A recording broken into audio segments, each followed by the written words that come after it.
تھے. اس زمانے میں کسی کا خون نہیں نکلتا تھا تو مسئلے بھی موجود ہوں گے. تو بخاری مسلم دونوں میں حدیث موجود ہے. اور امام بخاری نے دیکھیں, لوگ کہتے ہیں شافعی ہیں, امام بخاری نے تو امام شافعی کا رد کر دیا صحیح بخاری میں, کہ عائشہ کہتی ہیں ان دنوں ہمارے گھروں میں چراغ نہیں ہوا کرتے تھے, اور رات کے وقت نبی علیہ السلام جب نماز پڑھتے تھے گھپ اندھیرے میں, ہمارا اجرا بھی تنگ تھا, نبی علیہ السلام جب سجدے میں جانے لگتے میں آپ کے سامنے لیٹی ہوئی ہوتی تھی, تو آپ میرے پاؤں ٹو دیتے تھے, میں پاؤں سمیٹ لیتی تھی, اور نبی علیہ السلام سجدہ کرتے تھے, اور جب دوبارہ قیام میں جاتے تو میں پاؤں سیدھے کر لیتی تھی.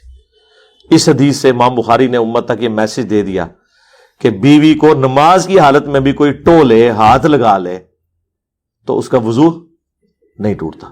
لہذا امام شافعی کا مسئلہ فارغ, اور نہ یہ ہمیں امام حنیفہ نے بتایا, سرکار یہ تو ام عائشہ نے ہمیں بتایا ہوا ہے, اور بخاری مسلم میں موجود ہے. دیکھو کتنی بڑی کہانی انہوں نے کروائی ہوئی تھی. پڑھے گئے نا. اچھا, اس ایک مسئلے نے کروڑوں مسلمانوں کی زندگی اذیت میں ڈالی ہوئی ہے. انڈونیشیا اور ملیشیا میں سارے شافعی ہیں, وہ بیچارے حج عمرے کے لیے آتے ہیں, اور وہ آتے کثرت کے ساتھ ہیں. وہاں تو ہر بندے نے حج کرنا ہوتا ہے. واقعی وہاں اسلام کے 5 فرض ہیں. پاکستان میں تو 5 فرض نہیں ہے, وہاں 5 فرض ہیں. وہ حج کو فرض مانتے ہیں, یہاں تو صرف زبانی کلامی مانتے ہیں, اور باقاعدہ ٹریننگ کر کے وہاں لوگ حج پہ آتے ہیں قرآن اندازی کے ذریعے. پاکستانیوں کی طرح نہیں کہ بابے جب فارغ ہو جائیں تو اینڈ پہ وہاں بھیج دیتے ہیں انہیں, نہ کسی چیز کا پتہ ہی نہیں ہوتا.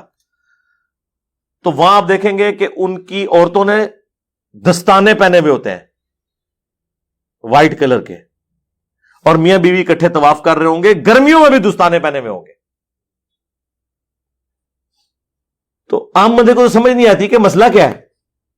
مسئلہ یہ ہے کہ وہ ہے سارے شافعی, ان کے نزدیک اگر کوئی خاوند بیوی کو ہاتھ لگا لے تو وضو ٹوٹ جائے گا. جب وضو ٹوٹ جائے گا طواف کہاں سے کرے گا؟ تو انہوں نے اپنی بیویوں کو دستانے بنوائے ہوتے ہیں تاکہ ٹچ کرنے سے, یعنی باہر سے ٹچ ہوگا, ڈائریکٹ نہیں, نیکڈ ٹچ ہوگا. تو ایک مسئلے جو غلط گھڑا گیا اس کی تکلیف کتنی امت کو کاٹنی پڑ رہی ہے. اور ادھر حنفیوں نے جو یہ غلط مسئلہ گھڑا خون نکلنے والا, 21 حدیث کے اندر کس آیت کے اندر آیا ہے کہ خون نکلنے سے وضو ٹوٹ جاتا ہے؟ یہ صرف انہوں نے قیاس کیا ہے, اور وہ بھی غلط قیاس. یہ انہوں نے کیا ہے کہ جتنی چیزیں ناپاک ہیں جب وہ جسم سے نکلیں گی تو وضو توڑ دیں گی. پیشاب ناپاک ہے وضو توڑ دے گا, مزی ناپاک ہے وضو توڑ دے گی, تھوک پاک ہے, بلغم پاک ہے, پسینہ پاک ہے, وضو نہیں توڑے گا. خون ناپاک ہے تو کہتے ہیں جب ناپاک ہے تو وضو توڑ دے گا. ایک کونو گال بنا لی. یہ مسئلہ ہی غلط ہے کہ خون ناپاک ہے. یار صحابہ کی زندگی تو جنگوں سے عبارت تھی, وہ یہ رسک لے سکتے تھے. میرے بھائی آج نہیں زخم ٹھیک ہوتا, جن کو ہر جنگ میں اتنے زخم لگتے تھے, جسم کے 1-1 انچ کے اوپر برچھی یا تلوار یا نیزے کا نشان ہوتا تھا, نہ اس وقت اتنی ادویات تھیں کہ زخم اتنی جلدی ہیل ہو, وہ یہ رسک لے سکتے تھے کہ خون نکلنے سے وضو ٹوٹ جاتا ہے؟ جی قرآن میں آیا جی خون. سرکار قرآن میں کہاں لکھا ہوا ہے؟ قرآن میں لکھا ہوا ہے کہ بہتا ہوا لہو پینا حرام ہے, ناپاک تو نہیں لکھا ہوا. اور پینا بھی صرف بہتا ہوا لہو ہے جی, جو ہڈیوں کے گودے میں ہے, جو گوشت کے ریشوں کے اندر ہے. جو کبھی آپ باربیکیو لے کے آتے ہیں اور آپ وہ جب چکن پیس اکھاڑتے ہیں نیچے سے ہلکا سا ریڈ کلر کا نکلتا ہے, وہ خون پاک, کھانا بھی حرام نہیں ہے اس کا, وہ حلال خون ہے. اور جو بہتا ہوا لہو ہے وہ پینا حرام ہے, ویسے خون پاک ہے, چاہے جانور کا ہو چاہے انسان کا ہو, جو حلال جانور ہے. اب مسئلہ انہوں نے نکال لیا. کاش انہوں نے حدیث پڑھی ہوتی. ابو داؤد کے اندر حدیث ہے, ایک صحابی کو نبی علیہ السلام نے پہرے پہ لگایا, رات کے وقت کافروں نے حملہ کر دیا, انہیں تیر لگے, ان کا خون بہتا رہا, اور وہ اسی حالت میں نماز مکمل کرتے رہے. سلام پھیرنے کے بعد انہوں نے باقیوں کو اٹھایا, تو انہوں نے کہا اتنی اپنی تم نے حالت کر لی ہے کہ پورا جسم لہو لہان ہے، تم نماز توڑ دیتے، ظاہر نماز توڑی جا سکتی تھی۔ تو انہوں نے کہا نہیں، میری غیرت نے گوارا نہیں کیا کہ میں نے ایک صورت شروع کی ہوئی تھی کہ اسے مکمل کیے بغیر میں نماز یوں اس طریقے سے مختصر کر دوں، شوق نماز کا۔ اور فضائل اعمال میں شیخ زکریا کاندلوی نے صحابہ کرام کے جو واقعات نقل کیے ہیں نا نماز میں دل لگنے کے، اس میں یہ واقعہ کوٹ کیا۔ اب واقعہ تو کوٹ کر بیٹھے، ان کو بعد میں احساس ہوا کہ یار یہ تو ہمارے بابا جی بیچ میں آ جائیں گے، تو انہوں نے نا نیچے لکھی فساد، ویسے وہ لکھتے ہیں فائدے کے لیے، یعنی اس واقعے سے ہمیں مورل لیسن کیا ملا؟ مورل لیسن انہوں نے یہ نکالا، وہ کہتے ہیں کہ جی ہمارے نزدیک، ہمارے امام حنیفہ رحمۃ اللہ علیہ کے نزدیک خون نکلنے سے وضو ٹوٹ جاتا ہے، اور امام شافعی کے نزدیک نہیں ٹوٹتا۔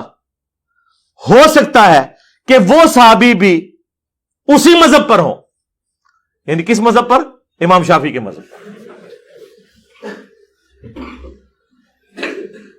بجائے یہ لکھنے کے کہ ہو سکتا ہے کہ امام شافعی نے اس صحابی کا مذہب اڈاپٹ کیا ہو، الٹ لکھ دیا۔ جب ہم یہ بات کرتے ہیں کہتے ہیں جی آپ ہمارے بزرگوں کا مذاق اڑاتے ہیں، آپ کے بزرگوں کو اردو بھی نہیں لکھنی آتی۔ امام شافعی کے تو ابا جی بھی پیدا نہیں ہوئے ہوں گے جب وہ واقعہ ہوا ہے، بلکہ ان کے دادا جی بھی نہیں پیدا ہوئے ہوں گے۔ امام شافعی 150 ہجری میں پیدا ہوئے ہیں، 204 ہجری میں فوت ہوئے ہیں۔ نبی علیہ السلام کی وفات کے 140 سال کے بعد امام شافعی پیدا ہوئے ہیں۔ نبی علیہ السلام کی وفات کے 70 سال کے بعد امام حنیفہ پیدا ہوئے ہیں۔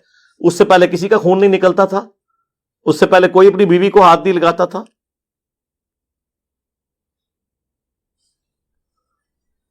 تو جملہ کیا لکھ رہے ہیں کہ ہو سکتا ہے وہ بھی اسی مذہب کے اوپر ہو۔ وہ کہتے ہیں نہیں آپ مذاق اڑا رہے ہیں، مراد یہ کہ وہ کہنا چاہ رہے تھے کہ دونوں کا مذہب اسکول آف تھاٹ ایک ہوگا، ٹھیک ہے، لیکن یہ ترتیب نہیں ہوتی لکھنے کی کہ آپ ایک بڑے کو جو صحابی ہو ایک چھوٹے کی طرف منسوب کریں جو نہ تابعی ہے نہ تبع تابعی ہے۔ آپ سیدھی طرح اس سے مسئلہ اخذ کریں کہ بھئی یہ حدیث اس بات کا ثبوت ہے کہ خون نکلنے سے وضو نہیں ٹوٹتا، اور ہمارے امام حنیفہ کا یہ موقف غلط ہے، لیکن ایک تو جناب بیان کرن۔ تو باقی تفصیلات مسئلہ 197 آپ میرا دیکھ لیں، اس میں میں نے کافی کچھ بیان کیا۔ میرا بچپن سے ہی پورا سرکل بابی ہے، کوئی مسئلہ نہیں ہے، سارے بابی ہیں، میرا خاندان بھی، میں بھی ابھی تک یہی کرتا آیا ہوں۔ میں تو سمجھ گیا ہوں یہ غلط ہے، میں اپنے خاندان کو کیسے سمجھاؤں؟ جی آپ خاندان کو ایسے سمجھائیں کہ کل ہمارا ایک کلپ اپلوڈ ہو گیا ہے، فرقہ بازوں کو سمجھانے کا طریقہ، دیکھ لیں کلپ، اور مجلس 50 میں نے ریکارڈ کروا دی ہوئی ہے، انٹرویو آف انجینئر محمد علی مرزا۔ لیکن یہ سوال آلموسٹ ہر بندے کا سوال ہے کہ میں اپنے ماں باپ کو کیسے سمجھاؤں، اپنے دوستوں کو کیسے سمجھاؤں۔ تو وہ ربیع الاول کے موقع پر ہی میری ایک نشست یہاں پہ ہوئی تھی، اس دوران اللہ نے کیفیت طاری کی، کچھ جملے ایسی زبان سے نکلے جو اس قابل تھے کہ انہیں پبلکلی کلپ لادہ سے بنایا جاتا بتانے کے لیے کہ آپ نے کیسے سمجھانا ہے۔ تو آپ میری وہ کل ویڈیو ابھی تازہ تازہ اپلوڈ ہوئی ہے، وہ دیکھ لیں۔ مولا علی نے خوارج کے جنازے پڑھے ہیں، علی بھائی آپ نے صغیرہ کبیرہ ملا کر نتیجہ نکالا؟ جی اسی طرح نتیجہ نکالا جاتا ہے، بالکل ایسے ہی نتیجے دنیا میں ایسے ہی نکلتے ہیں میرے بھائی، یہ نتیجے ایسے ہی نکالنے ہوں گے۔ مثلا جب آپ رفع الیدین کرتے ہیں تو حنفی پتہ آپ کو کیا کہتے ہیں؟ رفع الیدین کا حکم دکھائیں، تو رفع الیدین کا حکم تو آپ پھر قیامت تک ڈھونڈتے رہیں گے کہ نبی اسلام نے فرمایا ہو کہ نماز شروع کرو تو رفع الیدین کرو، رکوع میں جاؤ تو رفع الیدین کرو، لیکن ہم کہتے ہیں حکم موجود ہے۔ کہتے ہیں کہاں؟ میں نے کہا بخاری مسلم میں، کہ صحیح بخاری صحیح مسلم دونوں میں ہے